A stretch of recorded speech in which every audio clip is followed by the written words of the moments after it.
Hey guys, welcome back to another episode of Let's Play the Stanley Parable. 4, 5. And it sounds like the narrator is getting frustrated that I'm not putting in 2, 8, 4, 5 into the panel. And I'm kind of curious if he'll do anything if I don't. I could put in the wrong code. But it turns out that the panel's emergency override kicked in, and the door just opened all by itself. And Stanley got the hell along with the story. Well, whoop-de-doo. Ah! Okay. That's dark and scary. Whoa! Whoa! Whoa! Okay, let's not go there again. Would have been neat though if it was something else. And away!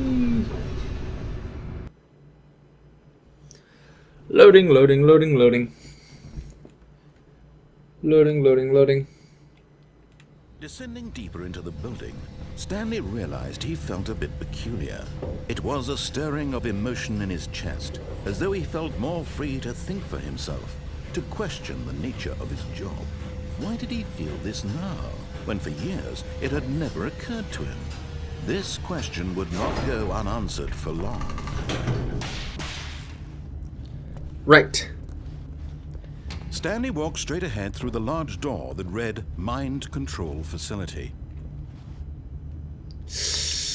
Ooh, I really want to go into the mind control facility, but I also want to go through the escape. Why do they make me do this? Although this passageway had the word escape written on it, the truth was that at the end of this hall, Stanley would meet his violent death. I don't believe it. The door behind him was not shut. Stanley still had every opportunity to turn around and get back on track. At this point, Stanley was making a conscious, concerted effort to walk forward and willingly confront his death. Don't lie to me. I don't trust you. Uh-oh. Right. What actually happened? Oh no. What? What am I in?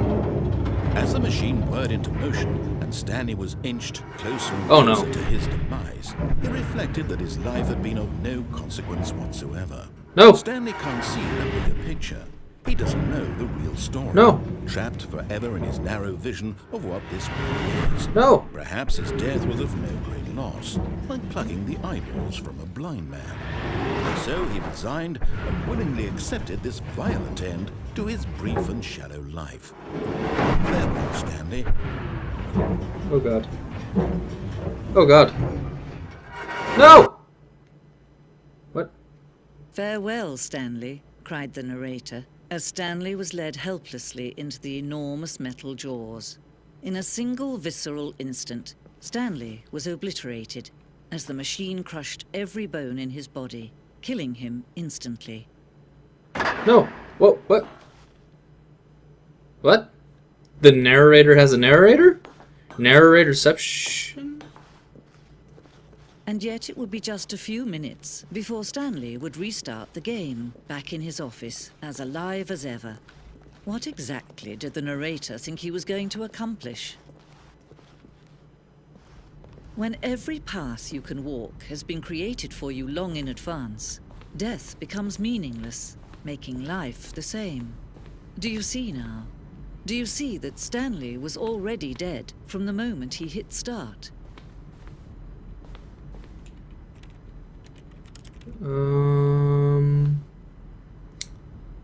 That's my office. I'll walk out. That's the first room, the second room, and then the hallway to the two doors. Let's read these. Office layout. This blueprint shows the office from the beginning of the game. The path from Stanley's office to the two doors was the first part of the game that was built. Sections have been added and altered throughout the development, though the core layout remains almost identical to the first iteration. Corridor. The pacing of this opening section was important to get right. This quarter has been moved and altered to make sure the player reaches the 2 doors in a good time. The 2 doors. The set of 2 open doors was the very first concrete piece of the Stanley Parable's design. Once this room was created, the rest of the game emerged as an extension of it. An exploration of the contradiction this room posed. Filing cabinets. Office computers. Can I read this? Employee database. I don't see anything. Whoa! Cool.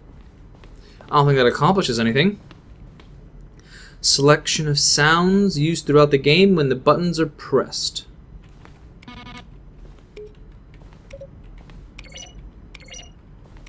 That was fun. The office, which I can't do anything with. Alright, to the credits.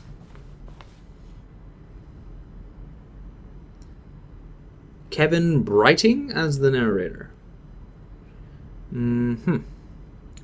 Music, Stanley character skin, animation, design, music, voice work. Additional voice work. 3 more people did the additional voice work? But I've only heard 2 voices. Oh. Too many choices. My head hurts again. Screens from the development of the boss's office. What?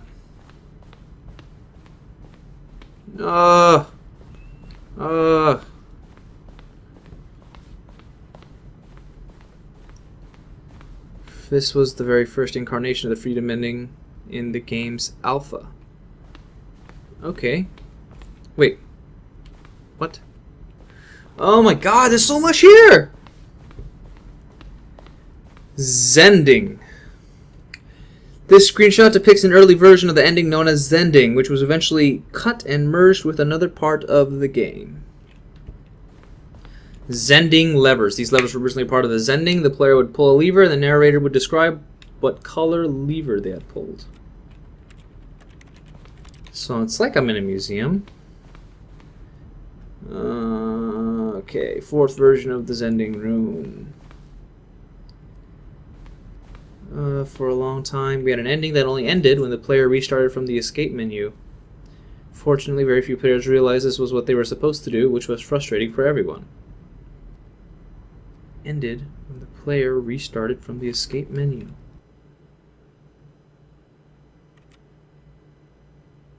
Really? This? I don't know. I'll do it. Just after I've explored a bit. What is this? Previous version of the choice leading to the apartment ending, a timer would give you 15 seconds to pick up the phone. Not picking up the phone would lead to a different ending. Fascinating. The cargo lift was always intended to offer the choice of staying on or jumping to a different path. However, after this early version, we decided we also wanted the option of the player falling to their death. Right. The office. Where? These are screenshots of the Stanley Parable HD Remix. More endings, fewer endings, more narrators, fewer narrators, more less Stanley, less Stanley. Am I going crazy? Maybe it isn't the same image. Was that clock there before? I don't remember. How do I go back? Can you check for me?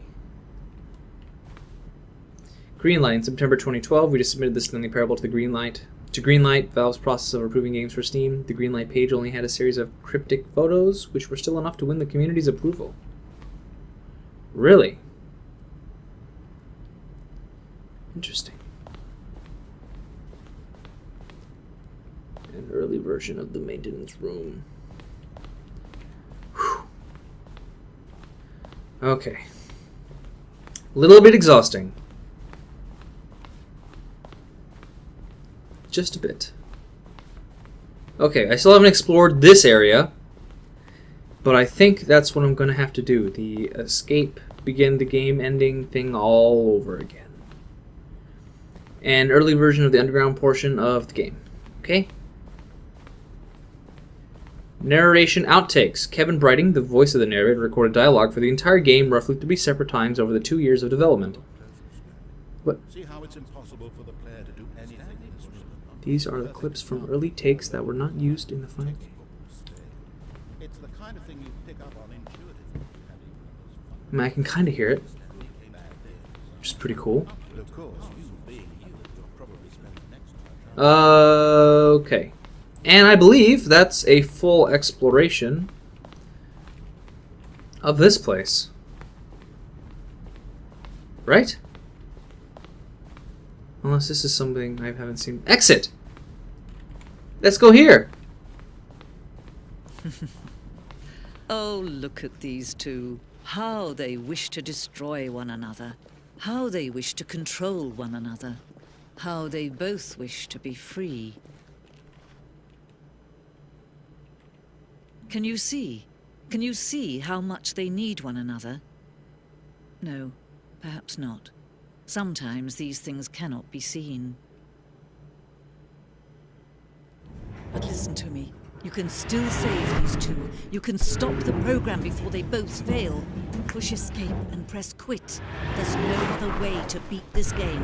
As long as you move forward, you'll be walking someone else's path. Stop now and it'll be your only true choice. Whatever you do, choose it. Don't let time choose for you. Don't let time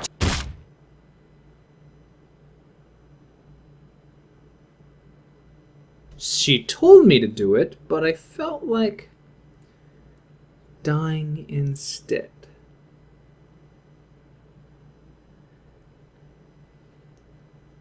Hello? What's going on?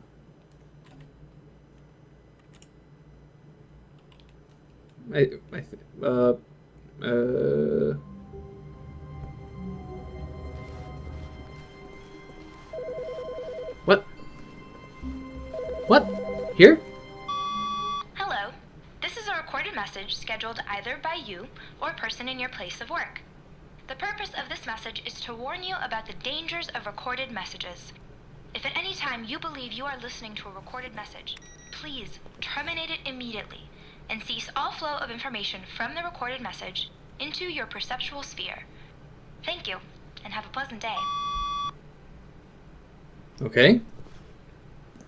So that is new. Yeah, I'm still in new territory. Because the narrator isn't talking. So When Stanley came to a set of 2 open doors, he entered the door on his left.